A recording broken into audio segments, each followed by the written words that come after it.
Welcome back, everyone. Let me just say thanks to so many of you.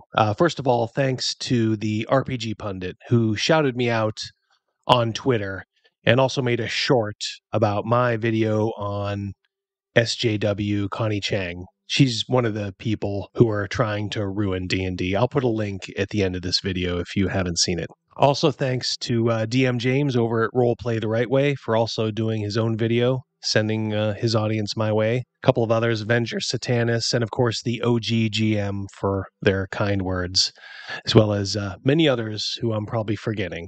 But thanks most of all to the subscribers, the flood of new ones I've gotten over this past week who just discovered the channel, and the old ones who've been here right from the start. I hope I can continue to provide you with useful entertainment. On this channel, I'm going to try to give a wide range of RPG-related content, from videos like I just did on Connie, to my thoughts on the new edition of D&D, to reviews and DM advice, as well as anything else that might grab my fancy. And I hope you all stay aboard for the ride.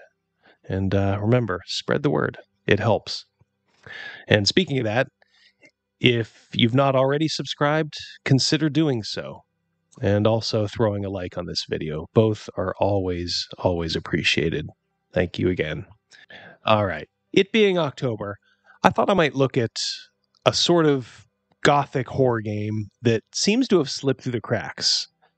I first found out about it on the RPG site's list of woke, non-woke gaming companies.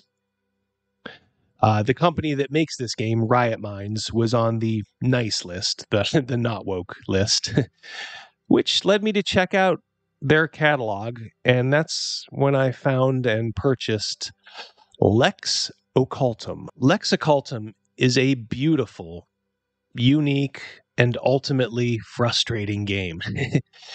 I mean, at times, it'll bring tears to your eyes, both good and bad. The game is sort of a cross between D&D and Call of Cthulhu. It's set in a fictional 18th century Gothic Europe, full of secret societies, the occult, and the supernatural. So why don't we take a closer look at this game, shall we? So there are two main rulebooks, and the first one is called Alter Ego. And I think they could have actually combined this all into one book, but as you can see, it is very lovely.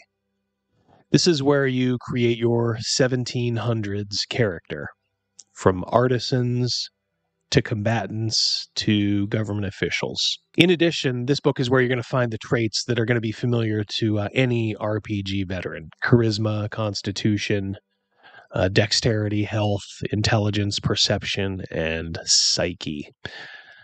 Characters are given creation points at the start, and they use them to buy the modifier that's attached to each of those traits, from a +4 to a +2 to a +1, 0, and then -1, -2, and -4. If you assign negative traits, you actually get some creation points back for making your character a little bit weaker. The game also has a series of core skills, such as agility, fighting, stealth, esotericism, and science, which can be bought up to a maximum level of 10. Additionally, each core skill has a discipline, and under them, specialties attached to it. I suppose now is a good time to bring up one of the main things holding this game back: needless complexity. For example, under agility is the discipline water. And under that, the specialties of swimming and separately diving. This is really, really granular stuff. In fact, added together, there are well over 100 core skills, disciplines, and specialties. This is so over the top, it's almost comical. Granted, some of these skills are what you will use in combat, and those would probably be broken out in different games as just base abilities, but still, it is a lot to handle. Rounding out this book is the equipment and weapon charts. One thing I hope you're seeing, though, is that the art in this book is really, really cool.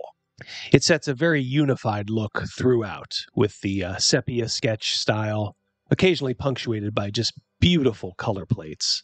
I really, really liked the art in this game. Now we switch over to Lex Libris, which are the core rules. As you can see, a much beefier book. You're generally using a die 20 in this game, but occasionally you also use a die 10 and a die 6 as well. Skill rolls can be a little confusing. You take your basic core skill level at the skill value. Essentially, that's the target number. But you also add a +1 per discipline level, of which there's 5, not to be confused with the maximum core skill level, which is 10. But you also add a +2 per level for any specialty levels that apply, again, up to a maximum of 5. And you're trying to roll under that on a die 20, I think? Yes, under it. Shit, hang on a second. This one. Hurry up! This one goes in your mouth. There's also something called situation rolls for those times where the over 100 skills and disciplines and specialties somehow won't apply. That appears to be a simple target number between 1 and 20. And again, you're looking to roll under that, as you always will do in this game to succeed. Combat is predictably complex, but with a really cool concept that could shine in other situations. All right, so remember your fighting skill. Let's say you maxed out at 10. That is your combat capacity when you go into combat. Already, they're turning a skill into another separate concept, which is just another added level of complexity. You also have those pesky disciplines and specialties that will add to your combat capacity, provided you're using them in the right situation. Two-handed fighting when it applies, stuff like that. So here's the neat thing. You can break up that combat capacity as you see fit every round. You can use them all for one overwhelming attack. You can break them up for more attacks with a less likely chance to hit, or you can save some back to parry in case you get hit by an opponent. And I really like this concept. But, based on the disciplines and specialties, you have a lot of bookkeeping each round to make sure you're spending those points correctly. There's also rules for fighting offhand, unarmed, grappling, attacks of opportunity, evading, feinting, hitting weapons, disarming, and more. Kind of sounds like D&D, but all just a bit more confusing than it all needs to be. Now, in addition to taking physical damage, you can also take mental damage, just like in Call of Cthulhu. And you keep track of both of those via a damage box system, which I kind of liked and, have no problem with. But that's really one of the few things mechanics-wise that I don't have a problem with. In the end, these rules are just too heavy. And they're going to be too heavy for all but the most hardcore gamers. I happen to really, really dig the setting, but if your players are having some reservations about that, these rules are not going to help at all. But let's talk a little about the good in this game. There's some real cool background on the world as this game envisions it. Great write-ups on the notable cities of the world in this time. There's details on the secret societies, from the Nogstitians to the Hellfire Club, to the Illuminati. There's a small bestiary with things like phantoms, specters, wraiths, vampires, I think werewolves too. I had initially conceived of a game myself set in the New World, something along the lines of the Headless Horseman, for my annual Halloween game that I do. But a vampire on the loose in 1700's Berlin or St. Petersburg, that could be really, really cool. And again, just look at the artwork in this book and tell me you aren't inspired. It is fantastic. Now, in addition to these two books, I also have the adventure, The Great Histories of the Uberstahl and the Roi der Rats, a Paris campaign setting. And both are very solid. So what is the final verdict? Well, before I tell you that, as Paul Harvey used to say, you need to know the rest of the story. Something happened recently with this game. It was actually back in July. It was sold to CMON, along with their other games, Trudvang and Ruin Masters, more fantasy based. CMON, for those of you that don't know, is Cool Mini or Not. And they make board games like Zombicide. But they appear to be getting into the RPG field. Now, I haven't seen anything yet as far as their plans on any of these properties. I think Lex Occultum came out via Kickstarter in 2018, 2019. So, I mean, it would be a little soon for a reboot.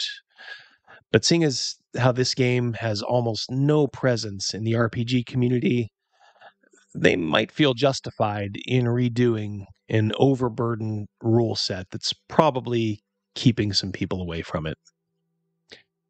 So, unless this setting really grabs you and you have no problem with complexity in your RPG rules, I would at least hold off and maybe see what CMON does with it. Now, maybe they do nothing, at which point you'll just need to figure out if it's worth the compromises you might need to make in order to run it. Maybe you could recreate this game, at least the broad points of it, in another rule system. If you have any suggestions, let me know in the comments. If you've played or run this game, I'm very eager to hear about your experiences. I have not run this game yet. Am I wrong about the complexity? Let me know. So that's all for Lex Occultum. A really inspiring setting, a great idea for a role-playing game that falls a little bit short in the execution. So that's all we have for now.